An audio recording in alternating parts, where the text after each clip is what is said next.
ಎಲ್ಲ ಒಂದೊಂದಾಗಿ ಎರಡೆರಡು ಇದಾವೆ ತೆಗೆದು ನೋಡ್ರಿ.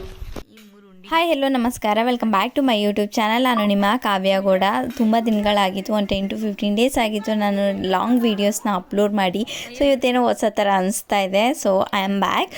ಇವತ್ತಿನ ವಿಡಿಯೋ ಏನಪ್ಪ ಅಂದರೆ, ಇದು ಆಲ್ರೆಡಿ ಗೊತ್ತೇ ಇರುತ್ತೆ ನಿಮ್ಮೆಲ್ರಿಗೂ. ನಿಮ್ಮ ಮನೆಗಳಲ್ಲೂ ನೀವು ಕೂಡ ಈ ಒಂದು ಟ್ರಿಕ್ಸ್ನ ಯೂಸ್ ಮಾಡ್ತಾ ಇರ್ತೀರ ಅಂತ ಅಂದ್ಕೊಳ್ತೀನಿ. ಹಾಗೆ ಮಕ್ಕಳಿರ್ಬೋದು, ಹೌಸ್ ವೈಫ್ಸ್ ಇರ್ಬೋದು, ಯಾರಾದರೂ ಆಗಿರ್ಬೋದು, ಈ ಥರ ಒಂದು ಟ್ರಿಕ್ಸ್ನ ಯೂಸ್ ಮಾಡಿಕೊಂಡು ನೀವು ಕೂಡ ಮನಿನ ಸೇವ್ ಮಾಡ್ತಾ ಇದ್ದೀರಾ ಅಂತ ಅಂದ್ಕೊಳ್ತೀನಿ. ಅದೇ ರೀತಿ ಇವತ್ತು ಆಲ್ರೆಡಿ ಲಾಸ್ಟ್ ಒಂದು ವಿಡಿಯೋನ ಮಾಡಿದ್ದೆ ನಾನು. ಅಂದರೆ ಈ ರೀತಿ ಒಂದು ಮನೆಯಲ್ಲಿ ಯಾವ ರೀತಿ ದುಡ್ಡನ್ನು ಸೇವ್ ಮಾಡಿ ನಾವು ಏನು ತೊಗೊಂಡ್ವಿ ಅನ್ನೋದ್ರ ಬಗ್ಗೆ ನಾನು ಒಂದು ವಿಡಿಯೋನ ಮಾಡಿದ್ದೆ. ಅದೇ ರೀತಿ ಇವತ್ತು ಕೂಡ ನೋಡ್ತಾ ಇರ್ಬೋದು, ಹುಂಡಿಗಳನ್ನ ಇಟ್ಟಿದ್ವಿ. ಅಂದರೆ ಮನೆಯಲ್ಲಿ ನಾವು ಎಷ್ಟಿರುತ್ತೋ ಅದನ್ನು ನಾವು ಲಾಸ್ಟ್ ವ್ಲಾಗಲ್ಲೂ ಕೂಡ ಹೇಳಿದ್ದೆ. ಅದು ಸಿಕ್ಕಾಪಟ್ಟೆ ಜನ ತುಂಬಾ ಸಪೋರ್ಟ್ ಮಾಡಿದ್ದಾರೆ, ತುಂಬ ಚೆನ್ನಾಗಿ ವೀಡಿಯೋಸು ನೋಡಿ ಎಲ್ಲರೂ ಸಪೋರ್ಟ್ ಮಾಡಿದ್ದಾರೆ. Thank you so much. ಅದೇ ರೀತಿ ಇವತ್ತು ಸೆಕೆಂಡು ಅದಕ್ಕೆ ಒಂದು ಆ ಅಮೌಂಟ್ನ ಸೇವ್ ಮಾಡಿಕೊಂಡು ಒಂದೇ ಒಂದು ಉಂಡಿ ಇಟ್ಟಿದ್ದು, ಆ ಅಮೌಂಟ್ನ ಸೇವ್ ಮಾಡ್ಕೊಂಡು ಒಂದು ಗೋಲ್ಡ್ನ ತೊಗೊಂಡಿದ್ವಿ. ಸೊ ಅದೇ ರೀತಿ ಇವತ್ತು ಅವಳು 3 ಉಂಡಿಗಳನ್ನ ಇಟ್ಟಿದ್ದಾಳೆ. ಫಸ್ಟ್ ನೋಡ್ತಾ ಇರ್ಬೋದು 3 ಉಂಡಿಗಳು. ಅಂದರೆ ಒಂದು ಉಂಡಿಲಿ ಜಸ್ಟ್ ಬರೀ ಕಾಯಿನ್ಸ್ಗಳು ಹಾಕೋದು, ಇನ್ನೊಂದು ಉಂಡಿಲಿ ಜಸ್ಟ್ 10 ರೂಪೀಸ್, 20 ರೂಪೀಸ್, 50 ರೂಪೀಸ್ ಈ ಥರದ್ದೊಂದಷ್ಟು ನೋಟ್ಗಳನ್ನ ಹಾಕೋದು.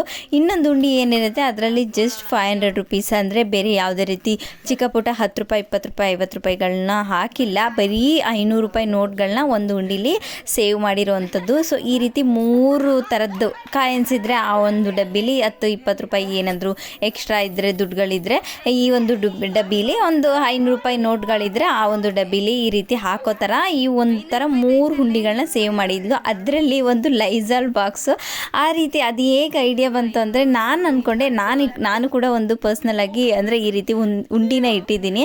ಸೊ ಅದರಲ್ಲಿ ನಾನು ಲೈಜಾಲ್ ಅಂದರೆ ಸೇವಿಂಗ್ಸ್ ಅಲ್ವಾ, ಸೊ ಸೇವಿಂಗ್ಸು ನಾವು ಡಬ್ಬಿಯಿಂದನೇ ಸೇವ್ ಮಾಡೋಣ, ಅದನ್ನು ದುಡ್ಡು ಕೊಟ್ಟು ತರೋದಕ್ಕಿಂತ ಮನೇಲೇ ಇರೋದನ್ನ ಯೂಸ್ ಮಾಡಿಕೊಂಡು ಅದರಲ್ಲಿ ಸೇವ್ ಮಾಡೋಣ ಅಂತ ಅಂದ್ಕೊಂಡು ಲೈಜಾಲ್ ಬಾಕ್ಸ್ ತೊಗೊಂಡು ಈ ರೀತಿ ಕಾಯಿನ್ ಹಾಕಲಿಕ್ಕೆ ಇಟ್ಟಿದ್ದೆ. ಸೊ ಅದನ್ನೇ ನೋಡಿ ಐಡಿಯಾ ಚೆನ್ನಾಗಿದೆ ಅಲ್ಲ ಅಂತ ಇವಳು ಕೂಡ ಅದೇ ರೀತಿ ಕಾಯಿನ್ ಹಾಕಲಿಕ್ಕೆ ಈ ರೀತಿ ಒಂದು ಲೈಜಾಲ್ ಬಾಕ್ಸ್ನ ಕೂಡ ಇಟ್ಟಿದ್ದಾಳೆ. ಅದು ಕೂಡ ಬರೀ ಕಾಯಿನ್ಸ್ ಹಾಕಲಿಕ್ಕೆ. ಇನ್ನೊಂದು ಬಂದು ಹೇಳಿದ್ನಲ್ಲ 10, 20, 50, 100 ಈ ರೀತಿ ಅಮೌಂಟ್ ಅಂದರೆ ನೋಟ್ಗಳನ್ನ ಹಾಕೋಕ್ಕೆ. ಈಗೇನು ತೆಗಿತಾ ಇದ್ದಾರೆ ನೋಡಿ, ಇದು ಬರೀ 500 ರೂಪಾಯಿ ನೋಟ್ಗಳನ್ನ ಹಾಕಿರೋವಂಥದ್ದು.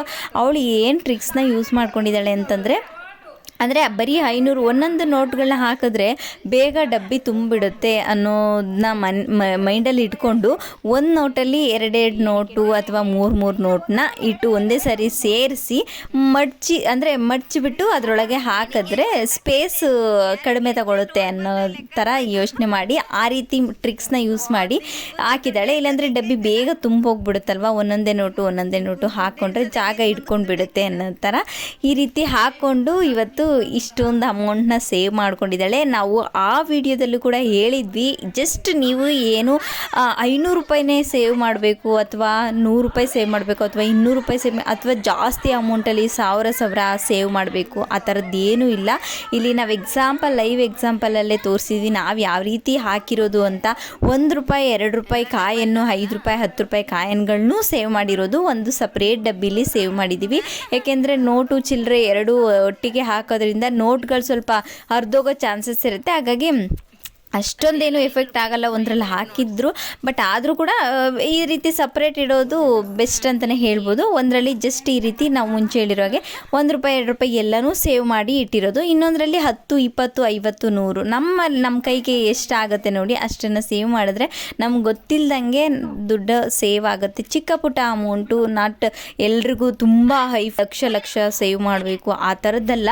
ಈ ರೀತಿ ಒಂದು ಮನೆಯಲ್ಲಿರೋರಿಗೆ ಅಥವಾ ಮಕ್ಕಳಿಗೆ ಥರ ಯಾರಾದರೂ ಆಗಿರ್ಬೋದು, ಈ ರೀತಿ ಗೊತ್ತಿಲ್ಲದೆ ಸೇವ್ ಆಗಿ ಹೋಗ್ಬಿಡುತ್ತೆ. ಅದರಲ್ಲೂ ಎಕ್ಸೈಟ್ಮೆಂಟ್ ಇರುತ್ತೆ. ನೋಡ್ತಾ ಇರ್ಬೋದು ಅವಳು ಎಷ್ಟು ಖುಷಿ ಪಡ್ತಾ ಇದ್ದಾಳೆ ಅಂತ. ಅಂದರೆ ಎಕ್ಸ್ಪೆಕ್ಟೇ ಮಾಡಿರಲಿಲ್ಲ ಅಷ್ಟು ಅಮೌಂಟ್ ಸೇವ್ ಆಗಿದೆ. ಇದೆ ಅಲ್ವಾ ಉಂಡಿ ಇಡೋದು ಒಂದು ವಿಷಯ, ಆದರೆ ಉಂಡಿ ಹೊಡೆದ್ಮೇಲೆ ಆಗೋ ಖುಷಿ ಇರುತ್ತಲ್ಲ, ಅಂದರೆ ನಮ್ಗೆ ಲೆಕ್ಕ ಸಿಕ್ಕಿರಲ್ಲ ಅದು ಎಷ್ಟಾಗಿರುತ್ತೆ ಏನು ಅಂತ.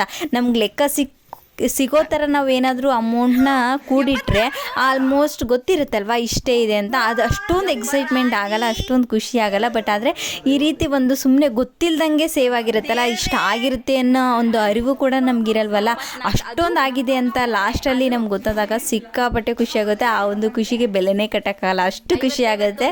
ನಾವು ಎಕ್ಸ್ಪೆಕ್ಟೇ ಮಾಡಿರಲಿಲ್ಲ ಇಷ್ಟ ಆಗಿದೆ ಅನ್ನೋ ಥರ ಸಿಕ್ಕಾಪಟ್ಟೆ ಖುಷಿ ಆಗುತ್ತೆ. ಸೊ ಅದೇ ರೀತಿಯೇ ಇಲ್ಲೂ ಕೂಡ ಆಗಿದ್ದು. ಅಂದರೆ ಇಷ್ಟು ದುಡ್ಡು ಸೇವ್ ಆಗಿರುತ್ತೆ ಅಂತ ಎಕ್ಸ್ಪೆಕ್ಟ್ ಮಾಡಿರಲಿಲ್ಲ.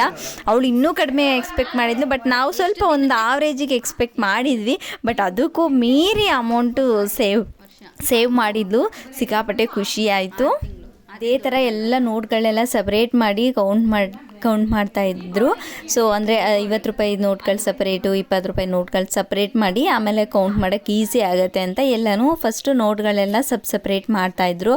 ಅದಾದಮೇಲೆ ಕಾಯಿನ್ಸ್ ಚಿಲ್ಲರೆಗಳು ಏನಿರುತ್ತೆ ಅದನ್ನೆಲ್ಲ ಸಪ್ರೇಟಾಗಿ ಕೌಂಟ್ ಮಾಡಲಿಕ್ಕೆ ಅದನ್ನು ಕೂಡ ಹಾಕ್ಕೊಂಡು ಅದನ್ನು ಕೂಡ ಕೌಂಟ್ ಮಾಡ್ತಾಯಿದ್ರು.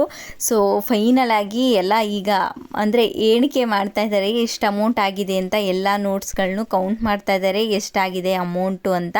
ಸೊ ಫೈನಲಾಗಿ ಈ ಉಂಡಿಲಿ ಎಷ್ಟು ಸೇವ್ ಆಗಿದೆ ಅಂತ ಅಂದರೆ ಎಕ್ಸ್ಪೆಕ್ಟೇ ಮಾಡಿರಲಿಲ್ಲ ಅಂತ ಆಲ್ರೆಡಿ ಹೇಳಿದ್ದೆ. 81,000 ರುಪೀಸ್ ಅಂದರೆ 500 ನೋಟ್ಸ್ ಏನಿತ್ತು ಅದು ಜಸ್ಟ್ 500 ನೋಟ್ಸು ಕೌಂಟ್ ಆಗಿರೋದು 74,000 ರುಪೀಸ್ ಸೇವ್ ಆಗಿತ್ತು. ಬರೀ 500 ನೋಟ್ಸ್ ಒಂದು ಉಂಡಿಲಿ 74,000 ರುಪೀಸ್ ಏನೋ ಸೇವ್ ಆಗಿತ್ತು. ಅದಾದಮೇಲೆ ಬೇರೆ ಅಂದರೆ 50 ರುಪೀಸ್, 100 ರುಪೀಸ್, 10 ರುಪೀಸ್ ಅದೆಲ್ಲನೂ ಇತ್ತಲ್ಲ, ಅದೆಲ್ಲ ಸೇರಿ 81,000 ಸಮಥಿಂಗ್ ಏನೋ ಆಯಿತು. ಸೊ ಈ ಥರ ಆಯಿತು. ಸಿಕ್ಕಾಪಟ್ಟೆ ಖುಷಿ ಆಯಿತು. ನೀವು ಕೂಡ ನಿಮ್ಮ ಮನೇಲಿ ಈ ಚಿಕ್ಕ ಪುಟ್ಟ ಅಮೌಂಟು ಅಂದರೆ ನಾಟ್ ದೊಡ್ಡದಾಗೆ ಸೇವ್ ಮಾಡಬೇಕು ಅಥವಾ ಚಿಕ್ಕದಾಗೆ ಸೇವ್ ಮಾಡಬೇಕು ಅಂತೇನೂ ಇಲ್ಲ. ನಿಮಗೆ ಯಾವ ರೀತಿ ಅಂದರೆ ಯಾವ ರೀತಿ ಆಗುತ್ತೆ ನೋಡಿ. ಚಿಕ್ಕ ಅಮೌಂಟ್ ಆದರೆ ಚಿಕ್ಕ ಅಮೌಂಟು, ದೊಡ್ಡ ಅಮೌಂಟ್ ಆದರೆ ದೊಡ್ಡ ಅಮೌಂಟು, ಈ ರೀತಿ ಸೇವ್ ಮಾಡ್ಕೊಂಡು ಹೋದರೆ ನಿಮಗೂ ಕೂಡ ಒಂದು ಹೆಲ್ಪ್ ಆಗುತ್ತೆ. ನೀವು ಕೂಡ ಏನಾದರೂ ತೊಗೊಳ್ಬೋದು ಅಥವಾ ನಿಮ್ಗೆ ಏನಕ್ಕಾದ್ರೂ ಕಷ್ಟಕ್ಕೆ ಆಗುತ್ತೆ ಅಂತ ಅಷ್ಟೇ. ಸೊ ಅದೇ ಖುಷಿಗೆ ನಾವು ಅಮೌಂಟ್ ಇಷ್ಟೆಲ್ಲ ಆಗಿತ್ತು, ಉಂಡಿ ಬೇರೆ ಹೊಡೆದಿದ್ವಿ, ಅದೇ ಖುಷಿಗೆ ಪಾನಿಪುರಿ ಪಾರ್ಟಿ ಮಾಡೋಣ ಅಂತ ಪಾನಿಪುರಿ ತಿನ್ನಕ್ಕೆ ಬಂದಿದ್ದೀವಿ. ನಾವೀಗ ಬಂದಿರೋದು ಏನೋ ಗೊತ್ತಾ, ಉಂಡಿ ಹೊಡೆದಿರೋ ಪಾರ್ಟಿ ತಿನ್ನಕ್ಕೆ.